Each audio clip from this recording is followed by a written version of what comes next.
नमस्कार, स्वागत आप सभी का हमारी इस खास पेशकश, इस वीकली पेशकश। हर रविवार आपके साथ हम जुड़ते हैं और समझने की कोशिश करते हैं कि बाजार के लिए अगली बड़ी चुनौतियां या अगले बड़े रास्ते, अगली बड़ी अपॉर्चुनिटीज़ कौन कौन सी है, आगे की दिशा बाजार की क्या रहेगी और जो मौजूदा चुनौतियां हैं उससे बाजार कैसे निपटेगा। अभी के लिए अगर ये पूरा हफ्ते की बात करें तो बाजार के लिए अच्छी बात ये रही कि बाजार नीचे की तरफ जाता हुआ नहीं दिखाई दिया, एक दायरे में रहा। और उस दायरे में अगर हम देखें तो पूरे हफ्ते के अगर गेन की बात करें तो 42 अंकों के आसपास की, 43 अंकों के आसपास की टोटल गिरावट पूरे हफ्ते के दौरान रही। लेकिन आगे की दिशा क्या, और यहाँ से क्या अब सिर्फ क्रूड ही है जो बाजार को चलाएगा? क्योंकि हम देख रहे हैं जब जब बाजार के क्रूड की कीमतें घट रही हैं, बाजार में एक रैली देखने को मिली। जब जब बाजार के अंदर क्रूड की कीमतों में उछाल देखने को मिला, तब तब हमने देखा कि बाजार में गिरावट देखने को मिली। और पिछले करीब 17-18 सत्र ऐसे रहे, एक दिन तेजी, एक दिन मंदी, एक दिन तेजी, एक दिन मंदी। क्या रहेगी आगे की दिशा, इसको समझने के लिए हमारे साथ विशेष मेहमान के तौर पर जुड़ चुके हैं श्री गौरांग शाह जी। गौरांग सर, बहुत बहुत स्वागत सर आपका आज की इस विशेष चर्चा का हिस्सा बनने के लिए। और सर, पहली टिप्पणी तो जो कुछ चल रहा है मिडिल ईस्ट में, क्या वो समाप्त हो चुका है, समाप्ति की ओर है, या अभी उसमें कई सारे परतें खुलनी बाकी हैं? एक स्टेटमेंट आता है क्रूड ऊपर, पता लगता है कि पहले से जो है कुछ वहाँ पे खरीदारी की गई है, फिर जब गिरता है तब भी कुछ एक रिपोर्ट्स आती हैं, वो कहती हैं वहाँ पर शॉर्ट पोजीशन क्रिएट हुई थी।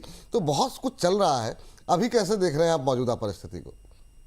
धन्यवाद विपुल जी, मंच पर आमंत्रित करने के लिए। आपके चैनल के सभी दर्शकों को और आपको सादर प्रणाम और शुभ दिन हमारे तरफ से।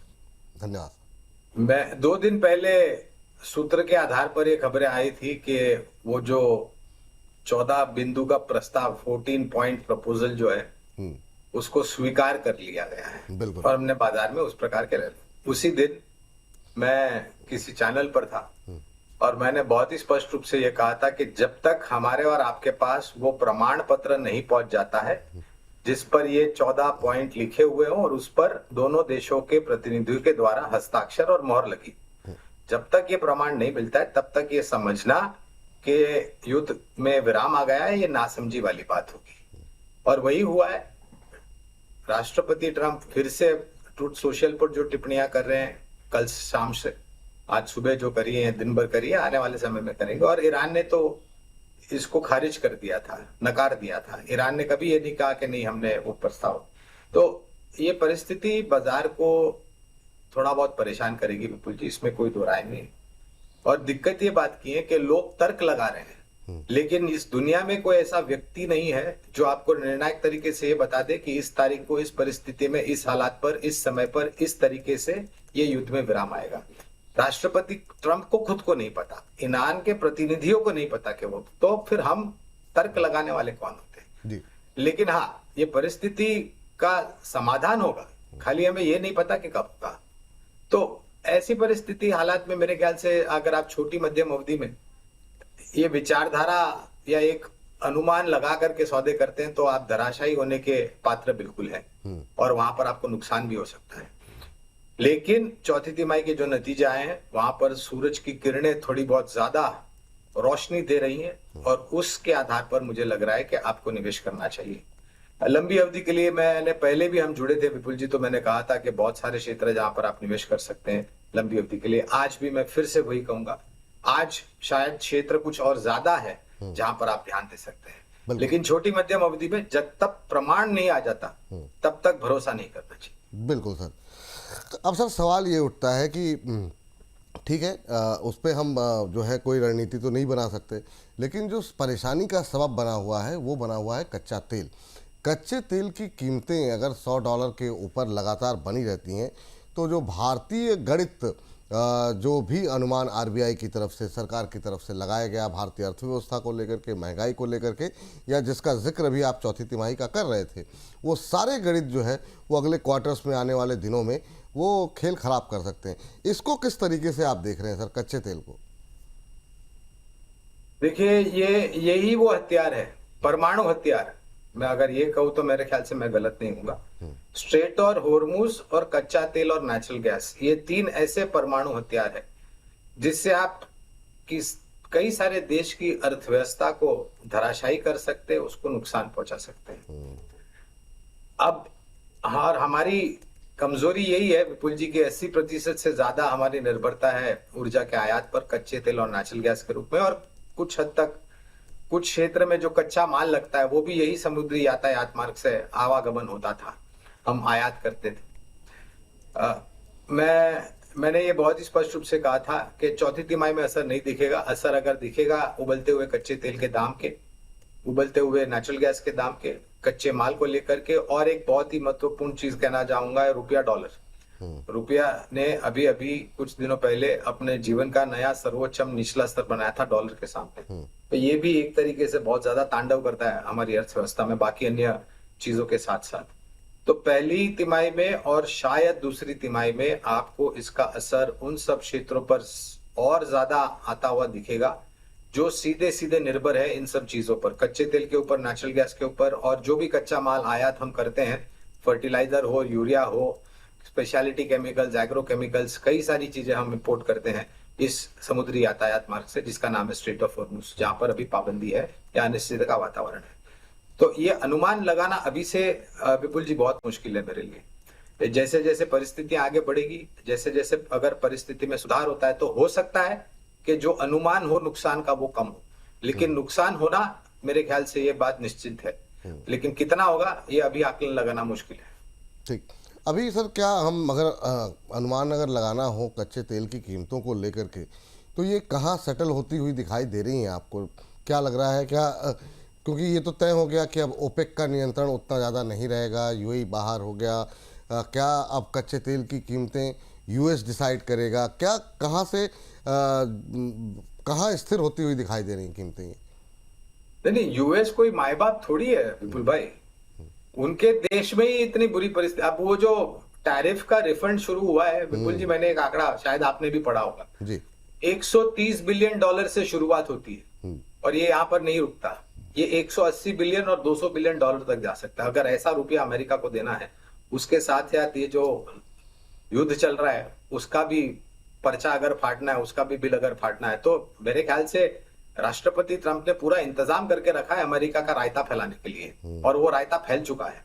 अब किस प्रकार से इसका असर उनकी अर्थव्यवस्था पर होगा वो तो कहना बहुत मुश्किल है, शायद ये इसका अनुमान अभी तो कोई भी नहीं लगा सकता है। कच्चा तेल कहाँ जा करके रुकेगा? तो राष्ट्रपति ट्रंप कोई पूरे विश्व भर के जगत के दाता नहीं है, अपनी खुद के देश की कुर्सी ठीक से नहीं संभाल पा रहे, दूसरे को क्या संभालेंगे? ये मेरी निजी टिप्पणी है। तो कच्चा तेल देखिए, फिर से बात उधर पे ही लौट करके आती है कि परिस्थिति क्या होगी। हमने अभी अभी देख 108 110 डॉलर से 100 डॉलर के नीचे धड़ाम से आ गया, सिर्फ केवल मात्र 6 या 12 घंटे में, और फिर वहां से उछाल करके वापस 100 डॉलर के पार गया। तो ये सब खबरों के ऊपर आता है, और खबरों पर किसी का नियंत्रण नहीं है। खबरें निर्भर करती है परिस्थितियां क्या उभरती है, और परिस्थितियां क्या करके उभरती है, इस पर भी किसी का नियंत्रण नहीं है। अब मान लीजिए विपुल जी, ये चाइना में जो ईरान के दूत गए हुए फॉरेन मिनिस्टर साहब, और ट्रंप भी चाइना जाने वाले अगले कुछ दिनों में, और फिर केंद्र बिंदु जो है शांति प्रस्ताव का पाकिस्तान से उठ करके अगर चाइना में जाता है, और चाइना में जब राष्ट्रपति ट्रंप जाते हैं और वहां से ऐलान होता है कि नहीं भाई, ये जो भी नाम दिया गया है, उपनाम दिया गया है इस युद्ध को लेकर के, ऑपरेशन एपिक फ्यूरी या जो भी हो, वहां पर विराम हो गया है, तो कच्चा तेल आपको कम से कम, मैं अनुमानित बता रहा हूं, 10 से 20% नीचे जाता हुआ दिखेगा। और अगर ऐसा नहीं होता है तो हो सकता है 5 या 10% ऊपर भी उबाल आपको आने को। तो और इसका असर देखिए, जैसे मैं बता रहा था, हमारी अर्थव्यवस्था में एक तो आपका उबलता हुआ कच्चा तेल का दाम, नेचुरल गैस का दाम, और दूसरी तरफ कमजोर रुपया डॉलर। तो ये दो धारी तलवार है जो हमारी अर्थव्यवस्था पर दोनों तरफ से वार करती है, नुकसान पहुंचाती है। तो मैं यही अनुमान लगाऊं। और एक बात है कि हमारे देश ने, हमारी सरकार ने, हमारे प्रतिनिधियों ने, हमारे प्रधानमंत्री साहब ने करीबन मेरे ख्याल से 30 या 40 देशों के साथ बातचीत की है हमारी ऊर्जा की जरूरत के लिए। अभी कुछ खबर आई थी कि यूएई ने ओपेक और ओपेक प्लस से अपना जो नाम था वो वापस लिया है, उन्होंने वहां से निकल गए। इसका सीधा सीधा क्या अर्थ होता है विपुल जी, कि अब यूएई किसी भी पाबंदियों से निर्भर नहीं है, वो जितना चाहे, जो भाव में चाहे, कच्चा तेल, नेचुरल गैस उत्पादन कर सकती है और किसी को भी बेच सकती है। यही एक कारण था कि हमारे सरकार ने जाकर के यूएई सरकार से मुलाकात की, और वो जो फुजैरा में अभी अभी अटैक हुआ है ईरान के तरफ से, वो एक ऐसा यातायात मार्ग था जो स्ट्रेट ऑफ हॉर्मुज से बाईपास कर जाता है। तो ये शायद जानबूझ के किया है या कैसे किया है, या इसका कुछ प्रोपेगेंडा है ईरान का, वो पता नहीं, लेकिन इसकी निंदा बहुत ही कठोर शब्दों में हमारे सरकार ने की थी, क्योंकि हमारे ताल्लुक और यूएई के ताल्लुक बहुत ही मजबूत है, और हमारी जो ऊर्जा की जरूरत है वो यूएई काफी हद तक पूरी कर सकती है। ठीक, अब आ जाते हैं सर रुपए को लेकर के, जिसका जिक्र आप कर रहे थे। ये रुपए में ये गिरावट ठीक है, थोड़ी सी थमी जरूर है, पर $95 के ऊपर रुपया ये कितनी चिंताएं बढ़ा सकता है आने वाले समय में अर्थव्यवस्था के लिए और भारतीय बाजार के लिए? तो जो भी क्षेत्र की डॉलर इनकम है विपुल जी, वो सकारात्मक, और जो भी क्षेत्र की डॉलर इनकम नहीं है वो नकारात्मक। ऑफ कोर्स इसमें करेंसी हेज भी होती है वगैरह वगैरह, वो सब बहुत गहराई में जाने वाली बात होगी, उसके लिए बहुत लंबा समय लगेगा। लेकिन उदाहरण के रूप में फार्मा क्षेत्र, आईटी क्षेत्र, ये कुछ ऐसा क्षेत्र है जिनको फायदा मिलता है कच्चा रुपया मजबूत डॉलर, क्योंकि इनकी आय बड़ी मात्रा में डॉलर इनकम होती है, तो वो कन्वर्जन करते तो उनको फायदा मिल जाता है। मैं उम्मीद, और दूसरी तरफ ये विपुल जी के निरंतर विदेशी संस्थागत निवेशकों की तरफ से बिकवाली जो हो रही है, वहां से भी डॉलर की मांग बहुत ऊपर की तरफ है, और एक स्पेक्युलेटिव, तो स्पेकुलेशन को मारने के लिए तो आरबीआई ने कदम उठाए थे पिछले 2-3 बारी में, तो नियंत्रण आया था, लेकिन फिर भी रुपया ने अपना एक निचला स्तर बनाया डॉलर के सामने, और आजकल में हमने देखा है कि कुछ रुपया मजबूत हुआ है, $95 से नीचे आया है डॉलर, $1 के सामने का भाव। तो मैं उम्मीद करता हूं कि ये परिस्थिति बनी रहे, और इस परिस्थिति को बनाए रखने के लिए मेरे ख्याल से अभी अगर विदेशी संस्था को निवेशकों की बिकवाली अगर थोड़ी कम होती, ये समाधान को लेकर के जो युद्ध हो रहा है उसको लेकर, तो शायद थोड़ा रुपया यहाँ से और मजबूत हो सकता है। ठीक सर, आपने चूंकि बिकवाली का जिक्र किया तो एक सवाल और, उसके बाद से हम अपने घरेलू बाजार और वहाँ के सेक्टर्स और स्टॉक स्पेसिफिक कुछ बात करेंगे। लेकिन महत्वपूर्ण सवाल ये है कि एफआईएस की बिकवाली रुक क्यों नहीं रही, और क्या अभी ये कंटिन्यू ये चलती रहेगी, कब तक चलेगी? बीच बीच में एक आध दिन ऐसे आते हैं जब थोड़े से खरीदारी के नंबर्स आते हैं, लेकिन उसके 1-2 दिन के बाद से फिर से वो कई गुना होकर के बिकवाली के नंबर सामने आते हैं। ये सर कहाँ रुकती हुई दिखाई दे रही है आपको? देखिए विपुल जी, मैं निश्चिंत हूँ विदेशी संस्थागत निवेशकों ने जो भी किया है अब तक, और ये अभी नहीं, आपको याद होगा साल 2024 1 अक्टूबर से इनकी बिकवाली शुरू हुई है, वो 31 दिसंबर 2024 तक चली। पिछले साल 2025 जनवरी से लेकर के दिसंबर फिर से बिकवाली करी। इस साल 2026 में जनवरी से लेकर के अब तक बिकवाली के तरफ के ही ज्यादातर आपको आंकड़े आए थे। इतना होने के बाद भी विपुल जी हमारे बाजार में करेक्शन कितना आया है? मुश्किल से 18 या 20% का करेक्शन आया, और उसके साथ ये युद्ध, तो हमारा बाजार मजबूत है। मैं तो ये कहता हूं हमारा बाजार कमजोर नहीं है विपुल जी। ये लोगों की धारणा है कि बाजार कमजोर है। हाँ ठीक है, आपको 1 साल में 1.5 साल में रिटर्न नहीं मिला, होते हैं, ऐसी परिस्थितियां होती है, और सिर्फ हमारा ही बाजार थोड़ी है जिसने रिटर्न नहीं खड़ा करके दिया है, बहुत सारे बाजार है जिन्होंने रिटर्न खड़ा करके नहीं दिया। लेकिन अगर आप इसके पश्चात की बात करते हैं, भविष्य की बात करते हैं, तो मेरे ख्याल से मैं यहां तक कहना चाहूंगा विपुल जी, हालांकि मैं आगे बढ़ती हुई टिप्पणी करता नहीं हूं, लेकिन मुझे ऐसा लग रहा है कि वो परिस्थिति अब तैयार और खड़ी हो रही है, जहां पर आपको शायद अनुमानित 1 जुलाई 2026 से लेकर के 31 दिसंबर 2026 तक एक नया सर्वोच्चम स्तर बाजार में बनता हुआ दिखेगा।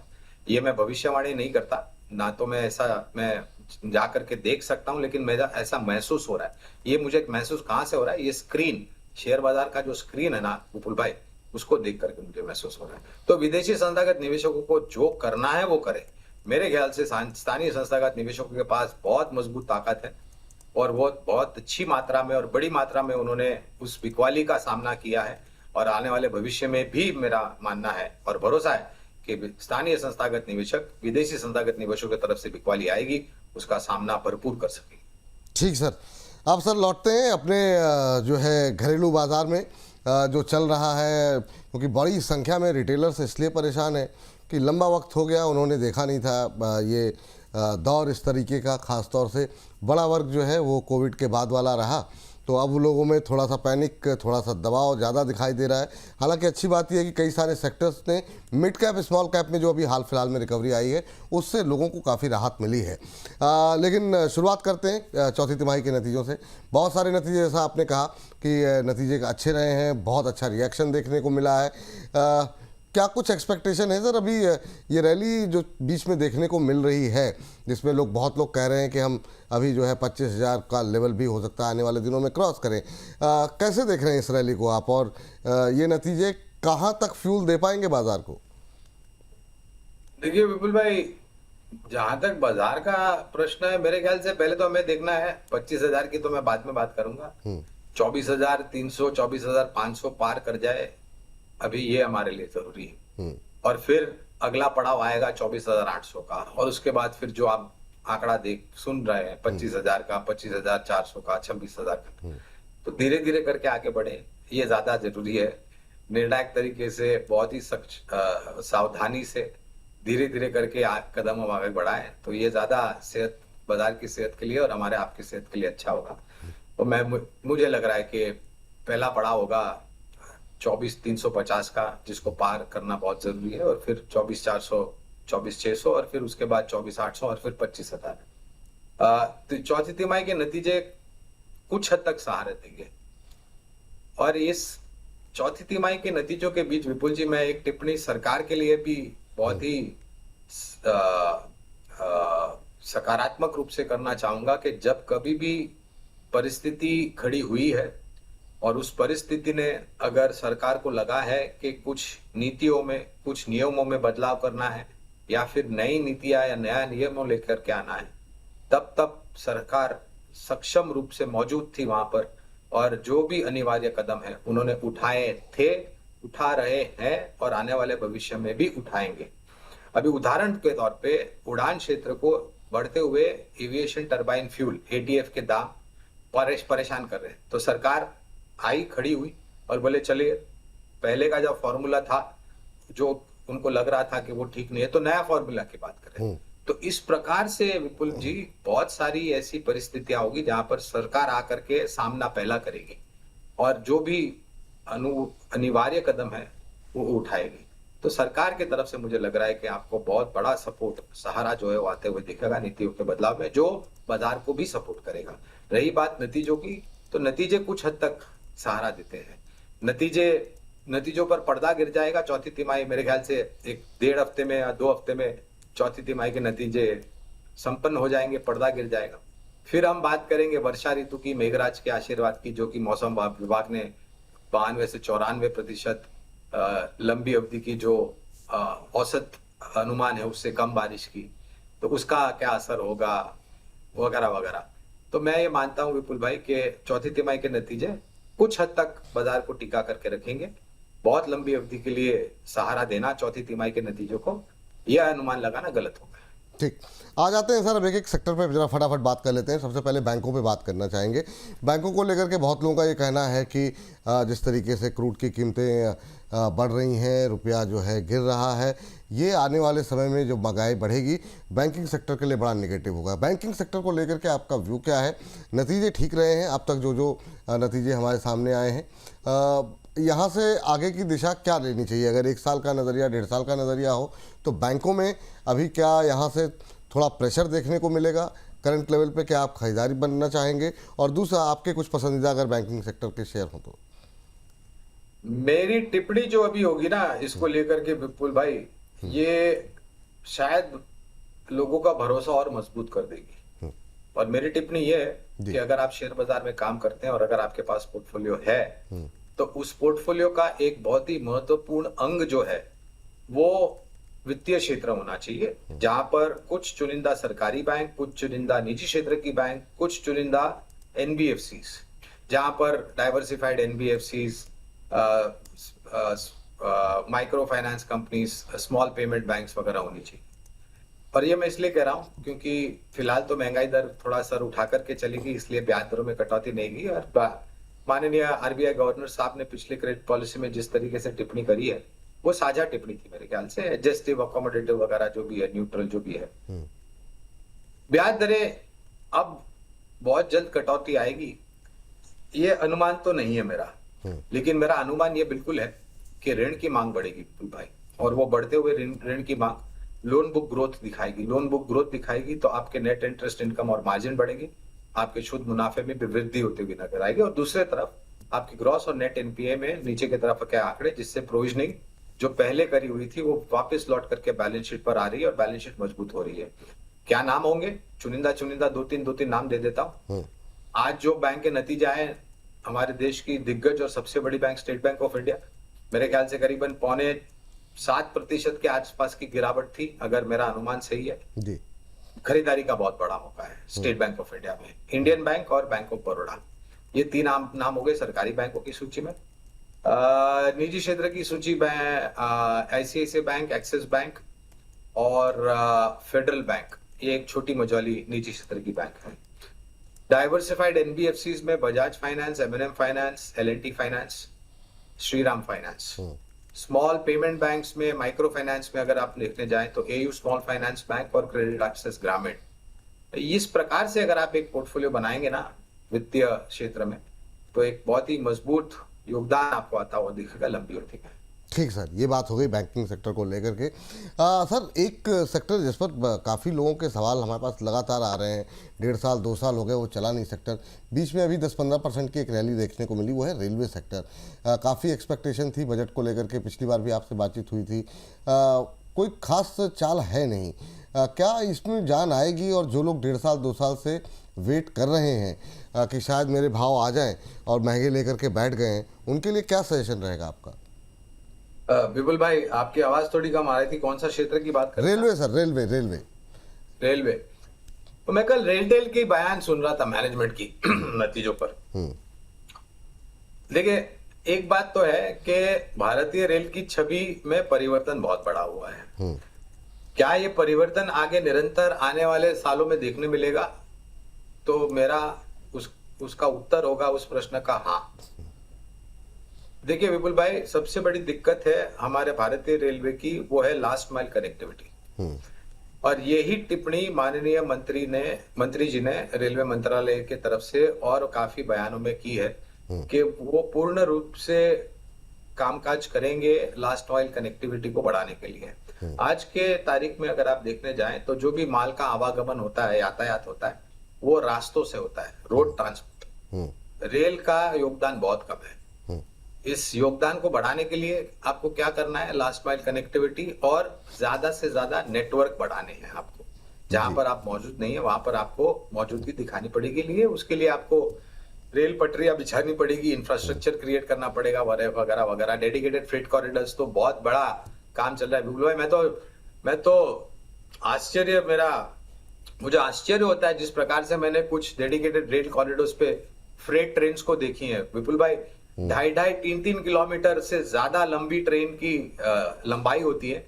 और वो जो फ्रेट ट्रेन होती है ना विपुल भाई, एक कंटेनर के ऊपर दूसरा कंटेनर स्टैकिंग होती है। 10-10, 20-20 फुट के कंटेनर स्टैक किए जाते हैं। और तो ये दृश्य मैंने भारत में पहली बार देखा।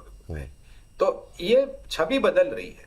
अब देखिए, जब भी इस प्रकार के बड़े क्षेत्र में आप निवेश करते हैं तो उस प्रकार का समय भी आपको देना चाहिए, क्योंकि ऐसा नहीं है कि आज आपने एक नक्शा बना लिया और कल जाकर के रेलवे की पटरी वहां पर लगा दी। इसको समय लगता है, जमीन अधिग्रहण पड़ती है, मुआवजा देना पड़ता है, उस पर फिर काम। अभी एक उदाहरण के तौर पे मुंबई अहमदाबाद मुंबई बुलेट ट्रेन, माननीय प्रधानमंत्री जी ने कितने साल पहले बात करी थी, और वो अब वास्तविकता में परिवर्तन। यहाँ पर भी बाधाएं आई थी, तो बाधाएं बहुत आती हैं इस क्षेत्र में।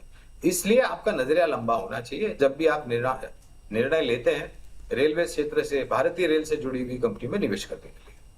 तो अभी करें क्या सर? अभी मतलब जो लोग हायर लेवल पे हैं, अभी कितना और उनको इंतजार करना चाहिए? और क्या नए निवेश के लिए ये सेक्टर सही है अभी, या फिर छोड़ देना चाहिए? नहीं, देखिए, मैं क्षेत्र के ऊपर टिप्पणी करूंगा, क्योंकि भारतीय रेल से जुड़ी हुई कंपनियों पर फिलहाल तो हमारे पास कोई रिसर्च रिपोर्ट नहीं है, इसलिए मैं कंपनी का नाम नहीं लूंगा। ठीक है सर। और जिस प्रकार से मैं पहले भी हमने चर्चा की है, उदाहरण के तौर पर रक्षा क्षेत्र के लिए, तो विपुल भाई कुछ क्षेत्र ऐसे होते हैं ना जहां पर आपको 2 साल 3 साल 4 साल का नजरिया रखना चाहिए। अब उसमें क्षेत्र कौन कौन से आता है? रक्षा क्षेत्र आता है, कैपिटल गुड्स इंजीनियरिंग आता है, रेलवे क्षेत्र आता है, ऊर्जा उत्पादन आता है। क्योंकि समय लगता है यहाँ पर काम करने के लिए। ऐसा नहीं है कि आज कुछ ऑर्डर मिल गया और कल बना करके दे दिया। यहाँ पर समय लगता है। इसलिए अगर आपका इस प्रकार का अगर आपकी विचारधारा है और इस प्रकार का आपके पास समय है तो आपको चिंता करने की क्या जरूरत है। अब सर आ जाते हैं आईटी को लेकर के थोड़ी सी बातचीत कर लेते हैं। आईटी में रिकवरी तो है, लेकिन अब सवाल ये उठता है, ये रिकवरी पे भरोसा कर सकते हैं क्या जो यूएस में सिचुएशन चल रही है? हालांकि कोशिश ये की जा रही है कि मतलब कई सारी कंपनियां एआई में काफ़ी अच्छा निवेश भी कर रही हैं, और जिस तरीके से यूएस में अंदर हम नैस्डैक लगातार नया हाई लगा रहा है, उन तमाम चीज़ों को ध्यान में रखते हुए क्या अभी अगर आईटी में निवेश करें तो दिग्गज जो कंपनियां हैं उन पर ही फोकस करना चाहिए, या फिर कोफोर्ज जैसी कंपनियां या बाकी जो कंपनियां हैं जिनके नतीजे काफ़ी अच्छे आ रहे हैं वहाँ पर निगाहें अब रखनी चाहिए? विपुल भाई, थोड़ा समय दीजिएगा इस प्रश्न का उत्तर देने के लिए, और ये मेरी निजी राय है। 10 साल 5 साल 10 साल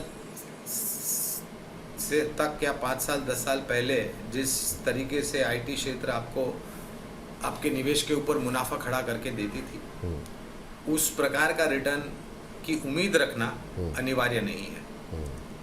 आईटी क्षेत्र आपको रिटर्न देगा, लेकिन पहला जैसा रिटर्न नहीं देगा। इसका कारण यह है कि पिछले कुछ सालों में बहुत सारी चुनौतियां खड़ी हुई है, और ये चुनौतियां खड़ी हुई है जो आविष्कार या फिर खोज या फिर technology upgradation, technology innovation, innovative products, innovative platforms, बहुत सारे नाम उपनाम हैं। एक उदाहरण देना चाहूँ तो एंट्रोपिक। अब जब यह एंट्रोपिक आया तो तांडव मच गया था, न तो सिर्फ भारत में आईटी क्षेत्र की कंपनियों ने, लेकिन पूरे विश्व भर में, अमेरिका में, चाइना में, जहाँ पर देखे आप मातम मचा हुआ था। एक मात्र टूल आया था। इस प्रकार के आविष्कार आने वाले भविष्य में और तीव्र गति से आएंगे। अब वो कैसे होंगे, उसका रिएक्शन आईटी क्षेत्र पर किस प्रकार से होगा, उस पर अब अभी टिप्पणी नहीं कर पाएंगे, क्योंकि हमें पता ही नहीं कि क्या होने वाला है।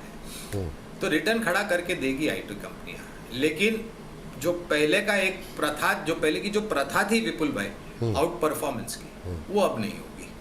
हमारी के पास large cap, mid cap, small cap सभी जगहों पर खरीदारी की राय है। जो नाम आपने लिया कोफोर्ज का, वहाँ पर भी हमारी खरीदारी की राय है, लेकिन पहले जैसा रिटर्न नहीं मिलेगा, और आपकी निवेश की समय सीमा भी जो है वो 1.5 से 2 साल या उससे अधिक रखनी पड़ेगी। अच्छा सर, ये तो बात हो गई आईटी को लेकर के। न्यू एज कंपनियां जो हैं, जिस तरीके से हमने पेटीएम के रिजल्ट्स देखे, जिस तरीके से मीशो ने जिस तरीके से रिटर्न दिया, ग्रो जैसी कंपनियां भी अच्छा कर रही हैं, और भी बहुत सारी न्यू एज कंपनियां हैं जो कि नतीजों में जिनमें काफ़ी परिवर्तन हुआ है। आपकी कवरेज कहाँ पर है, और वहाँ पर क्या एक्सपोजर रखना चाहिए, नहीं रखना चाहिए, क्या व्यूअर ले रहे हैं सर आप? तो यहाँ पर भी इनोवेशन या फिर प्रतिस्पर्धा जो है विपुल भाई वो बढ़ेगी। न्यू एज टेक्नोलॉजी कंपनी की सूची में पॉलिसी बाजार, 197 कम्युनिकेशन यानी कि पेटीएम, एफएनएस ई कॉमर्स यानी कि नाइकिया और इटर्नल, इन सब कंपनियों पर हमारी खरीदारी की राय है। लेकिन यहाँ पर भी प्रतिस्पर्धा होगी, और वो प्रतिस्पर्धा शायद छोटी मध्यम अवधि में थोड़ा बहुत संकट खड़ा कर सकती है न्यू एज टेक्नोलॉजी क्षेत्र से जुड़ी हुई कंपनियों के लिए, लेकिन ये सब कंपनियां हमें पसंद आती हैं। ठीक। सर, अब भी चूँकि मुझे बताया जा रहा है कि समय की थोड़ी सी कमी है और आपकी व्यस्तता है, तो मैं ये जानना चाहूँगा, अभी अगर पोर्टफोलियो बनाएं तो किस तरीके से उसको सेट कैसे करें, कहाँ कहाँ पर ज़्यादा एक्सपोजर रखना चाहिए, ख़ास तौर से चूँकि आधा दौर जो है, आधे से ज़्यादा बल्कि जो है वो दौर निकल चुका है, पहली तिमाही के जो चौथी तिमाही के नतीजे हैं उनका। इन नतीजों को ध्यान में रखते हुए, मौजूदा परिस्थितियों को ध्यान में रखते हुए अभी के लिए अगर पोर्टफोलियो बनाना हो तो आपका सजेशन क्या रहेगा? कौन से सेक्टर को ज़्यादा वरीयता देंगे आप? एक क्षेत्र की तो चर्चा विस्तार में कर ली हमने, वित्तीय क्षेत्र की। दूसरा होगा रक्षा क्षेत्र, तीसरा होगा सीमेंट, चौथा होगा ऊर्जा उत्पादन, पांचवा क्षेत्र होगा शेयर बाजार से जुड़ी हुई कंपनियां, इंडियन कैपिटल मार्केट्स। ये फिलहाल अगर आपको थोड़ा बहुत सावधानी से निवेश करना है तो आप इन 5 क्षेत्र में जो दिग्गज कंपनियां हैं उसकी खोज कीजिए। और मैं दिग्गज की इसलिए बात करता हूं क्योंकि हमेशा मैंने एक बात रखी है आपके सामने, bye quality don't by quantity. अब आपने किसी 9 रुपये, 10 रुपये, 15 रुपये, 20 रुपये वाले शेयर के आपने 50,000 या लाख शेयर ले लिए और ये उम्मीद रखी कि आपको 50 रुपया दे करके जाएगा, तो हो सकता है ये 5 रुपया भी हो सकता है। इसलिए bye quality don't by quantity. ठीक है सर।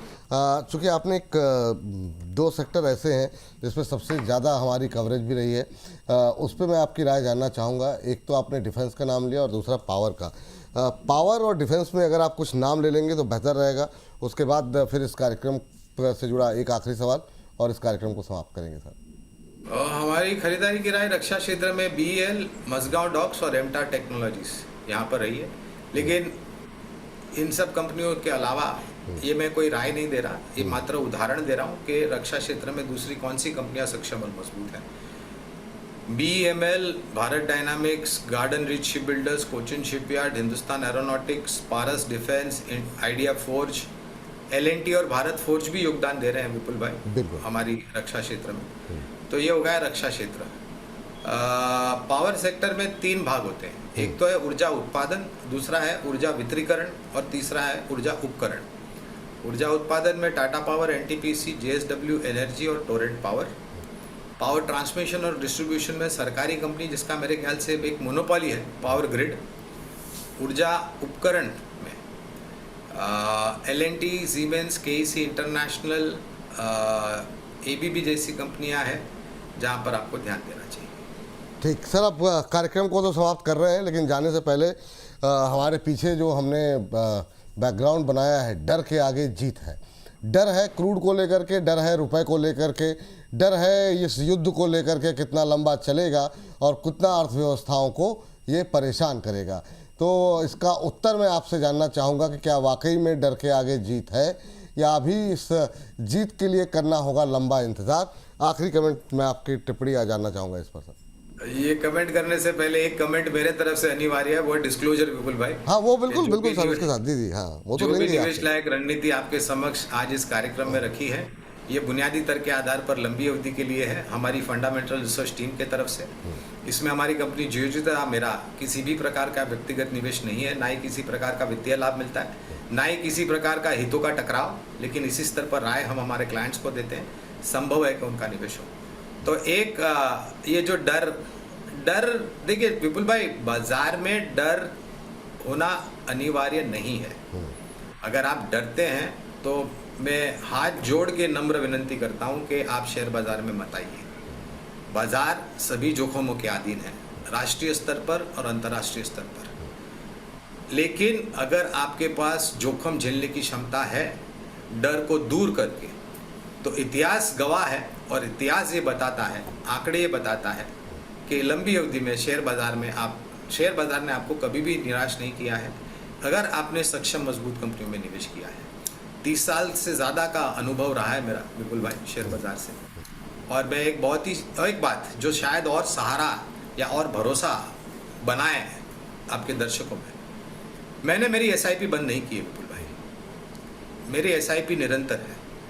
वो जब नोटबंदी थी चालू हुई थी तब भी थी, GST लगा तब भी थी, 2014-2016 में जब कच्चे तेल के दाम $130-140 प्रति बैरल पहुंच गए थे तब भी चल रहा था, 2008 में जब लेमन ब्रदर क्राइसिस हुआ तब भी चल रहा था, कोविड के टाइम में भी चल रहा था, रशिया यूक्रेन हुआ तब भी चल रहा था मेरी SIP, इजराइल हमास का जो कांड हुआ तभी भी हमारी SIP जा रही थी और अभी भी जा रही है। और जब कभी भी मौका मिलता है, बाजार नीचे होता है और मेरे बचत खाते में पैसे होते हैं, तो मैं लमसम इन्वेस्टमेंट भी करता हूँ। तो मेरे में डर नहीं है।